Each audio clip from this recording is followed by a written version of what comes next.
Baik, bismillahirrahmanirrahim. Assalamualaikum warahmatullahi wabarakatuh. Jumpa lagi dengan saya di Abil Maywa Channel. Jadi teman-teman, channel ini merupakan channel pendidikan tempat kita berbagi tentang aplikasi pendidikan, Microsoft Office, serta tips dan triks komputer.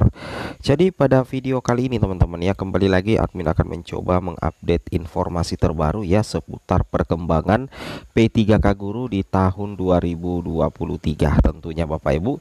Di sini kami menyajikan sebuah informasi penting ya untuk P2 dan P3 terkait dengan solusi penempatan untuk P2 dan P3 jika di sekolah induk kelebihan guru jelang pelaksanaan P3K Guru 2023. Oke, jadi ceritanya ini P2 dan P3 itu di sekolah induknya itu tidak ada formasi ya. Nah, ini sebenarnya juga berlaku untuk P1 ya. Jadi di sekolah induknya ceritanya ini sudah kelebihan guru. Jadi dipastikan bahwa Bapak Ibu ketika lulus nantinya itu tidak akan ditempatkan di sekolah induknya karena di sekolah Bapak Ibu itu kan sudah kelebihan guru ya. Oke, sebelum kita lanjut, bagi rekan-rekan guru yang baru pertama kali menemukan channel ini, jangan lupa tekan tombol subscribe-nya dan aktifkan lonceng notifikasinya agar setiap hari Bapak Ibu bisa mendapatkan update informasi terbaru seputar perkembangan P3K Guru. Baik, tanpa lama-lama lagi kita langsung saja to the point ke informasinya. Nah, sekali lagi kami ingin mengucapkan ya bahwasanya untuk P2 dan P3 nantinya akan mengikuti seleksi menggunakan chat juga ya, sama halnya dengan pelamar umum. Namun untuk soal-soalnya nanti itu berbeda dengan pelamar umum Bapak Ibu ya, yang mana untuk teman-teman guru P2 dan P3 itu seleksi chatnya itu adalah seperti ini yang kami lingkari. Materi kompetensi itu merujuk pada standar kompetensi Bapak Ibu, kompetensi guru serta kinerja guru sesuai dengan peraturan berlaku. Jadi nantinya Bapak Ibu itu penentuan kelulusan untuk P2 dan P3 itu dalam satu instansi itu berdasarkan nilai ranking tertinggi dan ketersediaan kebutuhan di sekolah. Nah, ini yang saya katakan, bagaimana kalau misalkan sekolah induk P2 dan P3 itu tidak ada formasinya karena sudah kelebihan guru. Padahal untuk kelulusan seleksi kompetensi untuk P2 dan P3 itu ditentukan berdasarkan nilai ranking tertinggi dan ketersediaan kebutuhan di sekolah. Padahal logikanya kan sudah tidak ada lagi geser menggeser Bapak Ibu ya. Nah, ini yang rumit sebenarnya Bapak Ibu ya. Makanya pernah saya katakan bahwa ketika Bapak Ibu guru honorer itu punya kebutuhan di sekolahnya, maka tentunya Bapak Ibu itu akan berpeluang sekali untuk lolos menjadi ASN P3K. Tapi bukan berarti kalau misalkan tidak ada formasi di sekolah induk tidak ada peluang ya, pasti. Tapi ingat, kelulusan P2 dan P3, kelulusan P2 dan P3 itu penentunya ada dua. Yang pertama itu adalah nilai ranking terbaik, nilai ranking tertinggi dengan ketersediaan kebutuhan di sekolah Bapak Ibu. Oke, lanjut. Nah, kemudian di sini Bapak Ibu bisa melihat ya bahwa bagaimana nasib P2 dan P3 yang tidak mempunyai formasi di sekolah induk. Bapak Ibu harus lihat kembali di sini. Ini ada tahapan pengisian formasi Bapak Ibu. Jelas sekali terpampang di sini mengenai tahapan pengisian formasi itu dilakukan berdasarkan urutan kategori pelamar ya. Itu dilakukan berdasarkan urutan kategori pelamar sepanjang kebutuhan dan formasi tersedia. Yang pertama diprioritaskan itu adalah guru lulus PG 2021. Urutannya itu mulai dari THK 2, negeri, PPG, swasta. Jika masih tersedia formasi, barulah bisa dilaksanakan tes CAT untuk P2 dan P3. Nah, ceritanya seperti ini ya.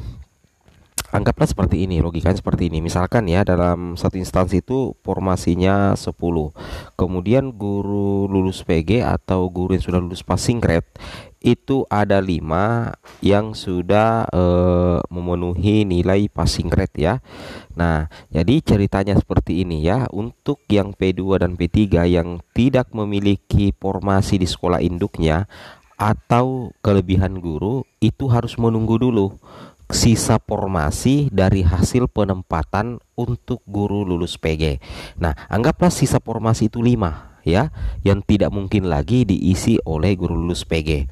Nah, jadi 5 formasi ini nantinya itulah yang akan diperebutkan oleh THK 2 oleh P2 dan P3 Bapak Ibu ya. Nah, jadi nantinya misalkan di ranking ya, anggaplah P2 dan P3, anggaplah P3, kita katakan saja P3 ya, itu jumlah totalnya itu anggaplah 7. Nantinya itu akan di ranking.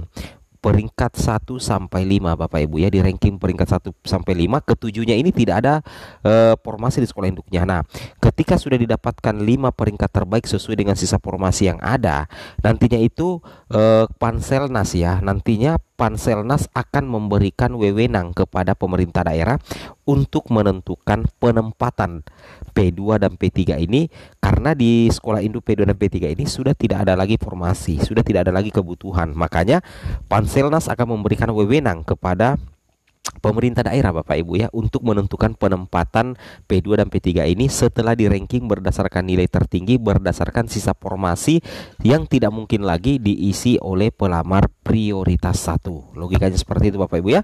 Mudah-mudahan kalian bisa paham ya. Oke, lanjut. Nah, di sini untuk menguatkan informasi itu, di sini kami sudah coba tadi konsultasi dengan Ketua Umum Forum Guru Lulus PG yaitu FGP-PNS ya. Di sini beliau menjawab tidak ada lagi seperti itu. Maksudnya tidak ada lagi geser-menggeser, tidak ada lagi formasi dipindahkan Bapak Ibu. Nah, logikanya seperti ini ya. Kita bisa tangkap dari percakapan kami ini. Sekarang ini kan yang dituntaskan itu adalah P1 terlebih dahulu. Nah, jadi yang dituntaskan itu adalah P1 terlebih dahulu.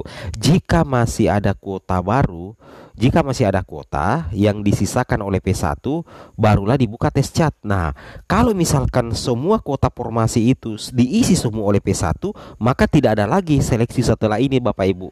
Maka dipastikan P2 dan P3 itu tidak diangkat di P3K Guru 2023 karena formasi sudah habis diisi oleh P1. Ya, seperti itu kira-kira ya. Apalagi kan P1, apalagi kan jumlah penetapan formasi itu tidak sesuai dengan kebutuhan. Nah, ini yang kita takutkan. Nah, tapi jika masih ada kuota, Bapak Ibu ya ingat, jika masih ada kuota, nah nantinya barulah dibuka tes cat itu untuk yang mempunyai kebutuhan di sekolahnya. Nah, itu dikhususkan lagi untuk yang mempunyai kebutuhan di sekolahnya untuk tes catnya ini untuk P2 dan P3. Tetapi jika kebutuhan guru ada sedangkan formasinya tidak ada di sekolah tersebut, maka Panselnas memberikan wewenang pada Pemda. Nah, jadi Panselnas memberikan wewenang pada Pemda yang menentukan penempatannya supaya tidak lagi terjadi mendapatkan penempatan yang jauh dan pada akhirnya direlokasi lagi. Logikanya seperti itu Bapak Ibu ya. Jadi intinya seperti ini ya. Sambil kita menunggu Juknis P3K Guru 2023, kita bisa mengambil informasi umum ini. Yang jelas ya tidak ada lagi geser menggeser Bapak Ibu ya. Intinya seperti itu. Tidak ada lagi geser menggeser sesama guru honorer ya. Dan bagaimana kalau misalkan P2 P3 itu tidak ada formasi di sekolah induknya, ya kan nanti di ranking nilainya Bapak Ibu. Nanti di ranking nilainya berdasarkan kebutuhan. Nah, Pemda nantilah yang akan mengambil peran kira-kira guru ini ditempatkan di sini. Yang jelasnya penempatannya itu pasti di sekolah yang sudah di penempatannya nanti itu di sekolah yang memang membutuhkan guru. Tidak mungkin ditempatkan di sekolah yang sudah kelebihan guru. Kalau logikanya seperti itu Bapak Ibu ya. Itu yang harus Bapak Ibu pahami terkait P2 dan P3 yang tidak memiliki formasi di sekolah induknya. Tapi ingat ya Bapak Ibu, apa yang kami sampaikan ini bukanlah informasi resmi, tapi kami berpatokan bahwasanya untuk P3K 2023 ini tidak jauh berbeda lah dengan P3K Guru 2022. Dan untuk lebih amannya dan lebih validnya informasi ini, kita tunggu saja Juknis dari pemerintah. Assalamualaikum warahmatullahi wabarakatuh.